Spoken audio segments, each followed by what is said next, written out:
میں چوری کو روکنے کے لیے سخت اقدامات متعارف کرا رہے ہیں۔ غیر رجسٹرڈ کاروباروں کے خلاف سخت سزاؤں کو مزید بڑھانے کی تجویز ہے۔ ان میں بینک اکاؤنٹس کا منجمد کرنا، جائیداد کی متعلق پر پابندی اور سنگین جرائم میں کاروباری جگہ کو سیل کرنا اور سامان کو ضبط کرنا شامل ہے۔ ان تمام اقدامات سے قبل اس بات کو یقینی بنایا جائے گا کہ متعلقہ قانونی تقاضے پورے کیے جائیں، جن میں پبلک نوٹس، متعلقہ نگران کمیٹی جس میں متعلقہ تجارتی چیمبر کا نمائندہ بھی شامل ہوگا کے سامنے سماعت کا موقع اور 30 دن کے اندر اپیل کا حق شامل ہوگا۔ ان پٹ ٹیکس سسٹم کے غلط استعمال کو روکنے کے لیے automated risk based input tax adjustments متعارف کرائی جائیں گی۔ جناب اسپیکر، اب میں آؤں گا digital presence proceeds tax act 2025۔ موجودہ انکم ٹیکس کا نظام سرحد پار بڑھتے ہوئے ای کامرس کے شعبے پر ٹیکس کا اطلاق مؤثر انداز میں نہیں کر پا رہا، خصوصاً ان غیر ملکی تاجروں یعنی وینڈرز پہ جو ویب سائٹ اور سافٹ ویئر اپلیکیشنز کے ذریعے آرڈر کی گئی اشیاء اور خدمات فروخت کر رہے ہیں اور کوریئرز کے ذریعے سامان کی ترسیل پر کیش آن ڈیلیوری کرتے ہیں۔ کئی ممالک کے ساتھ دو طرفہ ٹیکس معاہدوں کے تحت اگر کسی غیر ملکی کمپنی کا پاکستان میں مستقبل کاروباری مقام یعنی کہ پرماننٹ اسٹیبلشمنٹ نہ ہو تو اس صورت میں یہاں ان کی آمدنی پر انکم ٹیکس لاگو نہیں ہوتا، لہذا صرف ان غیر ملکی وینڈرز پر ٹیکس عائد کیا جا سکتا ہے جن ممالک کے ساتھ پاکستان کے ایسے کوئی معاہدے موجود نہیں ہیں۔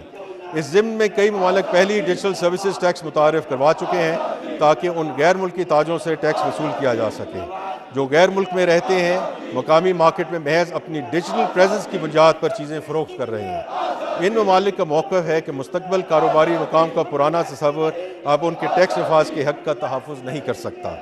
تاہم سرحد پار فروخت کیے گئے سامان پر جو ای کامرس کے ذریعے سپلائی ہوتا ہے اب بھی ٹیکس عائد نہیں کیا جا رہا۔ اس صورتحال کے پیش نظر ٹیکس کے معاملات پر عملی معاہدے کی فوری ضرورت ہے تاکہ ٹیکس نافذ کرنے کے حقوق ملکوں کے مابین منصفانہ طور پر دیے جا سکیں اور مستقبل کاروباری مقام کے تصور کو نئی جہتوں کے ساتھ اپنایا جا سکے۔ ایسے کئی عالمی معاہدے تک پہنچنے سے قبل کہ عبوری دور میں غیر ملکی تاجروں کی جانب سے پاکستان میں فروخت ہونے والی اشیاء اور خدمات پر ٹیکس نہ دینے کا حل نکالنے کے لیے ایک نیا قانون تجویز کیا جا رہا ہے۔ اس بل کے تحت ڈیجیٹل پریزنس سے حاصل شدہ آمدنی پر ٹیکس کا قانون متعارف کرایا جا رہا ہے، جس کے تحت پاکستان کے دائرہ اختیار میں غیر ملکی تاجروں کی جانب سے فروخت کی گئی اشیاء اور خدمات پر ٹیکس عائد کیا جائے گا۔ اس قانون کے تحت تمام ادارے بشمول بینک، مالیاتی ادارے، لائسنس یافتہ ایکسچینج کمپنیاں اور دیگر ادائیگی کے ذریعے اس بات کے پابند ہوں گے کہ وہ پاکستان میں باہر سے اشیاء اور خدمات فراہم کرنے والے غیر ملکی تاجروں کو کی جانے والی ڈیجیٹل ادائیگیوں پر 5% ٹیکس وصول کریں۔ فیڈرل ایکسائز ڈیوٹی ایکٹ میں ترامیم۔ جناب اسپیکر، فیڈرل ایکسائز ڈیوٹی کے تحت انفورسمنٹ کے شعبے میں درج ذیل اقدامات تجویز کیے جا رہے ہیں۔ یہ تجویز ہے کہ وہ اشیاء جن پر اوریجنل ٹیکس سٹیمپس یا بار کوڈز موجود نہ ہوں انہیں ٹریک اینڈ ٹریس سسٹم کے تحت فوری طور پر بحق سرکار ضبط کیا جائے۔ مزید یہ کہ چھوٹے شہروں اور دیہی علاقوں میں FBR کے محدود موجودگی کے پیش نظر فیڈرل ایکسائز ڈیوٹی کے تحت انفورسمنٹ کے اختیار مخصوص صوبائی افسران کو باقاعدہ SOPs کے تحت تفویض کیے جا رہے ہیں تاکہ بالخصوص بغیر ڈیوٹی ادا شدہ تمباکو کی سمگلنگ پر مؤثر طریقے سے قابو پایا جا سکے۔ ان اقدامات سے ہمارا مقصد ایسا جدید، منصفانہ اور مؤثر ٹیکس نظام تشکیل دینا ہے جو ترقیاتی اہداف کے حصول میں معاون ثابت ہو اور ٹیکس قوانین کی پاسداری کرنے والوں پر کوئی ناروا بوجھ نہ ڈالے۔ جناب اسپیکر، یہ اقدامات واضح پیغام دیتے ہیں کہ قانون کی پابندی کرنے والے افراد اور کمپنیوں کو سہولیات فراہم کی جائیں گی اور ٹیکس چوری کرنے والوں کا مؤثر احتساب کیا جائے گا۔ کسٹمز اصلاحات۔ میں اس معزز ایوان کو یہ یقین دلاتا ہوں کہ یہ اصلاحات کسٹمز کے شعبے میں بھی متعارف کرائی جا رہی ہیں۔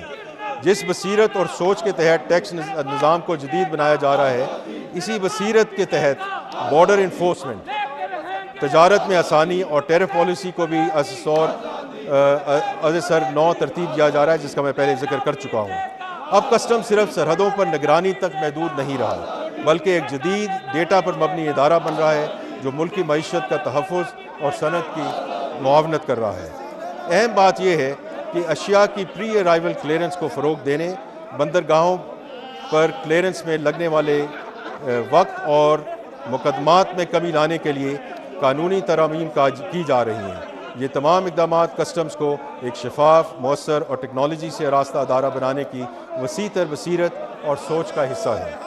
جناب اسپیکر، ہم صرف طریقہ کار کی اصلاحات نہیں کر رہے بلکہ اپنے ریاستی معاشی معاہدے کی بنیادوں کو بھی از سر نو تشکیل کر رہے ہیں۔ یہ تبدیلی ایڈ ہاکزم سے مستقل نظام، مراد کے بجائے کارکردگی اور خاموشی کی بجائے احتساب کی طرف منتقلی ہے۔ ہم ایک ایسا مضبوط، ڈیجیٹل طور پہ مربوط اور انفورسمنٹ پر مبنی ٹیکس نظام مرتب کر رہے ہیں جو قانون کی پاسداری کو فروغ دے، ٹیکس چوری کے راستے بند کرے اور ہماری اقتصادی خود مختاری کو یقینی بنائے۔ یہ اصلاحات آسان نہیں مگر انتہائی ضروری ہیں۔ ہم ایک ایسے ٹیکس نظام کی بنیاد رکھ رہے ہیں جو منصفانہ، شفاف اور پاکستان کے عوام کے لیے قابل اعتماد ہو۔ ہم اپنے اس مقصد میں نہایت واضح اور پرعزم ہیں۔ Carbon levy. جناب اسپیکر، فوسل فیول کے زیادہ استعمال کی حوصلہ شکنی اور موسمیاتی تبدیلی اور گرین انرجی پروگرامز کے لیے مالی وسائل مہیا کرنے کے لیے یہ تجویز کیا جا رہا ہے کہ مالی سال 2025-26 کے لیے پٹرول، ہائی سپیڈ ڈیزل اور فرنس آئل پر 2.5 روپے فی لیٹر کی شرح سے کاربن لیوی عائد کی جائے، جو مالی سال 2026-27 میں بڑھا کر 5 روپے فی لیٹر کر دی جائے گی۔